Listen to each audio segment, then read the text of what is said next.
सूरज ढल रहा था जब तीन दोस्त राकेश, विक्रम और सुनील एक एडवेंचर पर निकले। उस पुराने मैंशन के बारे में उनके मन में हमेशा से क्यूरियोसिटी रही थी। गांव के आखिर में बना वो मैंशन राज का एक खामोश पहरेदार था। उन्होंने इसके हॉन्टेड होने की कहानियां सुनी थी, लेकिन आज वो सच्चाई का पता लगाने की ठान चुके थे। रिकेश, मैंशन का रास्ता झाड़ियों से भरा हुआ है। चलते हुए कांटेदार झाड़ियां हमारे पैरों को नोच रही हैं। तीनों लड़के आगे बढ़ते रहे। हर कदम के साथ उनका एक्साइटमेंट बढ़ता गया। राकेश आगे आगे चल रहा था, उसकी टॉर्च बढ़ते अंधेरे को चीरती हुई आगे बढ़ रही थी। विक्रम उसके पीछे पीछे चल रहा था, उसके हाथ में एक छोटा बैकपैक था।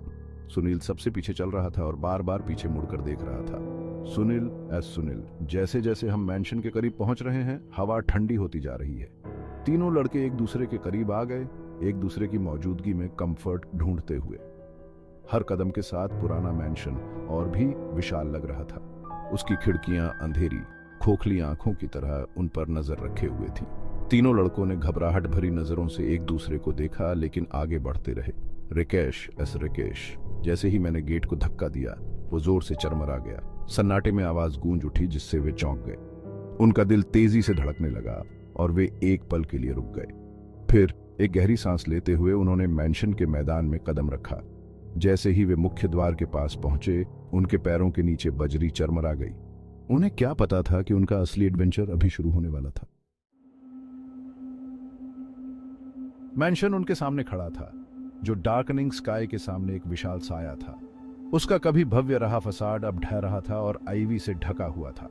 दीवारों से पेंट ऐसे उतर रहा था जैसे पुरानी सूखी त्वचा हो। खिड़कियां कुछ टूटी हुई, कुछ बंद, उनकी हर हरकत पर नजर रख रही थी। सुनील, उस भव्य इमारत को देखते ही मेरी रीढ़ में सिहरन दौड़ जाती है। विक्रम ने अपने बैकपैक से 3 टॉर्च निकाली। उसने हर एक दोस्त को एक एक टॉर्च दी। प्रकाश की किरणें मैंशन की सतह पर नाचती थीं, जो उसकी सालों की उपेक्षा को दर्शाती थी। खंभों के बीच मकड़ी के जाले फैले हुए थे और हर चीज धूल की मोटी परत से ढकी हुई थी। सड़ांध और वीरानी की घिसी पिटी गंध से हवा भारी थी।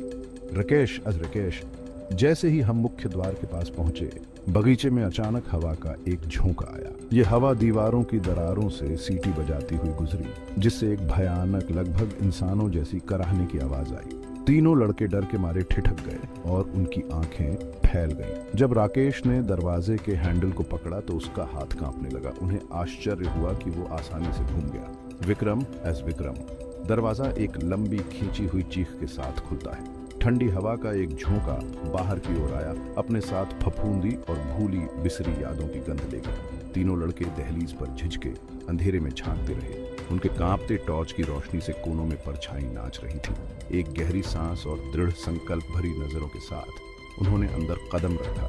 उनके पीछे दरवाजा एक हल्की आवाज के साथ बंद हो गया और उन्हें मैंशन की आगोश में कैद कर दिया। अंदर मैंशन परछाइयों और सन्नाटे का भूलभुलैया था। लड़कों की टॉर्च की रोशनी फीके पड़ चुके वॉलपेपर और धूल से सने पोर्ट्रेट्स पर पड़ रही थी। राकेश एक लंबे गलियारे से नीचे की ओर चल रहा था। लकड़ी के फर्श पर उनके कदमों की गूंज रही थी। हर चीख और आहट ने उन्हें चौंका दिया। सुनील, शायद ये इतना अच्छा विचार नहीं था, लेकिन उत्सुकता ने उन्हें आगे बढ़ने पर मजबूर कर दिया। वे एक बड़े कमरे में पहुंचे, जो शायद एक ड्राइंग रूम रहा होगा। फर्नीचर चादरों से ढका हुआ था जैसे भूत हो। विक्रम कोने में रखे ग्रैंड पियानो के पास पहुंचा।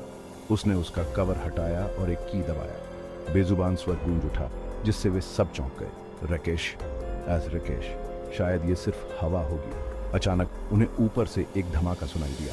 तीनों लड़के डर के मारे एक दूसरे से चिपक गए। उनके दिल जोरों से धड़कने लगे। राकेश ने बहादुर बनने की कोशिश की, लेकिन उसकी आवाज कांप रही थी। उन्होंने ऊपरी मंजिल का पता लगाने का फैसला किया। जैसे ही वे ऊपर चढ़े, सीढ़ियां उनके वजन से करह उठी। ऊपर पहुंचकर उन्होंने एक लंबा गलियारा पाया जिसमें दरवाजों की एक लाइन थी।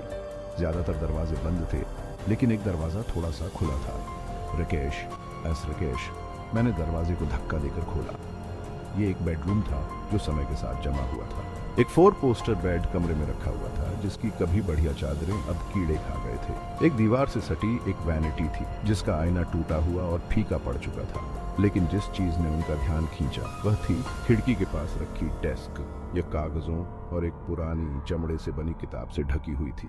जैसे ही वे नजदीक पहुंचे, हवा का एक और झोंका कमरे से होकर गुजरा। कागज सरसर आ गए और लड़कों को कसम से लगा कि उन्होंने एक धीमी फीकी सी आवाज सुनी।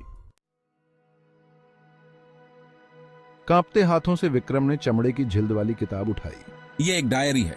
पन्ने पुराने होने के कारण पीले पड़ चुके थे, स्याही फीकी पड़ चुकी थी, लेकिन अभी भी पढ़ने लायक थी। जैसे ही उसने इसे खोला, एक तस्वीर फर्श पर गिर गई। सुनील ने इसे उठाने के लिए झुक कर देखा। इसमें एक जवान लड़की दिखाई दे रही है, शायद हमारी उम्र की, जो मैंशन के सामने खड़ी है। उसने एक सुंदर ड्रेस पहनी है और एक उदास मुस्कान है। जैसे ही विक्रम ने जोर से पढ़ना शुरू किया, राकेश ने अपनी टॉर्च की रोशनी डायरी पर डाली।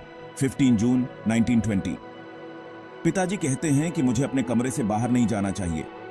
डॉक्टर रोजाना आते हैं, लेकिन मुझे बेहतर महसूस नहीं हो रहा है। मैं फिर से बगीचों में दौड़ना चाहती हूँ, अपने चेहरे पर सूरज की रोशनी महसूस करना चाहती हूँ। तीनों लड़कों ने हैरान नजरों से एक दूसरे को देखा। यह लड़की कौन थी और उसके साथ क्या हुआ था? जैसे जैसे वे डायरी में और गहराई से उतरते गए, एक कहानी सामने आने लगी। उसका नाम मीरा था। वो मैंशन के मालिक की बेटी थी। उसने खुशी के दिनों के बारे में लिखा, पार्टियों के बारे में और हॉल में गूंजती हंसी के बारे में। लेकिन फिर बीमारी की बातें आने लगी, अपने कमरे में बंद रहने की। आखिरी एंट्री बहुत ही डरावनी थी। मुझे डर है कि मैं अब कोई और गर्मी नहीं देख पाऊंगी। ये मैंशन अब एक जेल की तरह लगता है। काश मैं। यह एंट्री अचानक खत्म हो गई। लड़के खामोश खड़े रहे। हवा में मीरा की कहानी का बोझ छाया हुआ था। अचानक उन्होंने एक धीमी सी आवाज सुनी, जैसे कोई रो रहा हो। यह आवाज हर तरफ से आ रही थी और कहीं से भी नहीं। कमरे का तापमान काफी घट गया। लड़के एक दूसरे के करीब आ गए। उनकी टॉर्च की रोशनी कमरे में इधर उधर भटक रही थी। क्या यह सिर्फ हमारा वहम था, या हमने कोने में एक बेहद हल्की भूतिया आकृति देखी? कांपते हाथों से राकेश ने डेस्क पर बिखरे हुए कुछ कागज उठाए। उसने महसूस किया कि वो लेटर्स थे, मीरा को संबोधित लेटर्स, जो अर्जुन नाम के किसी व्यक्ति ने लिखे थे। जैसे ही उसने उन्हें जोर से पढ़ा, एक दुखद प्रेम कहानी सामने आई। अर्जुन एक नौकर का बेटा था, जो चुपके से मीरा से प्यार करता था। उनका रिश्ता मना था, लेकिन वे साथ में एक भविष्य का सपना देखते थे। आखिरी लेटर आंसुओं से सना हुआ था और क्रम्पल्ड था। इसमें अर्जुन ने भागने की योजना के बारे में लिखा था। वो पूर्णिमा की रात को मीरा को लेने आएगा, लेकिन कुछ गड़बड़ हो गई थी। क्या मीरा जाने के लिए बहुत बीमार थी, या वे पकड़े गए थे? तीनों लड़कों ने एक दूसरे को देखा। पहेली के टुकड़े अपनी जगह पर आ रहे थे। विक्रम ने सुराग खोजते हुए फिर से डायरी के पन्ने उल्टे। उसे पीछे की तरफ एक लूज पन्ना मिला। यह मीरा की आखिरी एंट्री के एक हफ्ते बाद का था, जो किसी और के हैंडराइटिंग में लिखा गया था। मेरी प्यारी बेटी चली गई है। ये घर अब यादों का मकबरा है। मैं यहाँ नहीं रुक सकता। ये दीवारें उसके राजों को सुरक्षित रखें। तीनों लड़कों ने महसूस किया कि उनकी रीढ़ में एक सिहरन दौड़ गई। जैसे क्यू पर हो, हवा का एक झोंका कमरे से होकर गुजरा और उनकी टॉर्च बुझ गई। अचानक अंधेरे में उन्होंने एक धीमी मधुर गुनगुनाहट सुनी। ऐसा लग रहा था कि यह उस कोने से आ रही है जहां उन्होंने भूतिया आकृति देखी थी। उन पर दहशत छा गई। उन्होंने अपनी टॉर्च जलाने की कोशिश की। उनके दिल तेजी से धड़क रहे थे। जब आखिरकार कमरे में फिर से रोशनी हुई तो सब कुछ वैसा ही था, लेकिन डेस्क पर डायरी एक नए पन्ने पर खुली हुई थी। ताजी स्याही में एक ही लाइन लिखी हुई थी, मुझे याद रखने के लिए शुक्रिया। तीनों लड़कों ने एक दूसरे को देखा। उनकी आंखें फैली हुई थी। पुराने मैंशन का रहस्य अनसुलझा ही रहा, लेकिन वे जानते थे कि उन्होंने एक लंबे समय से भुला दी गई कहानी को उजागर किया है। जैसे ही वे जल्दी से मैंशन से बाहर निकले, वे इस भावना को दूर नहीं कर सके कि मीरा की आत्मा को आखिरकार शांति मिल गई थी।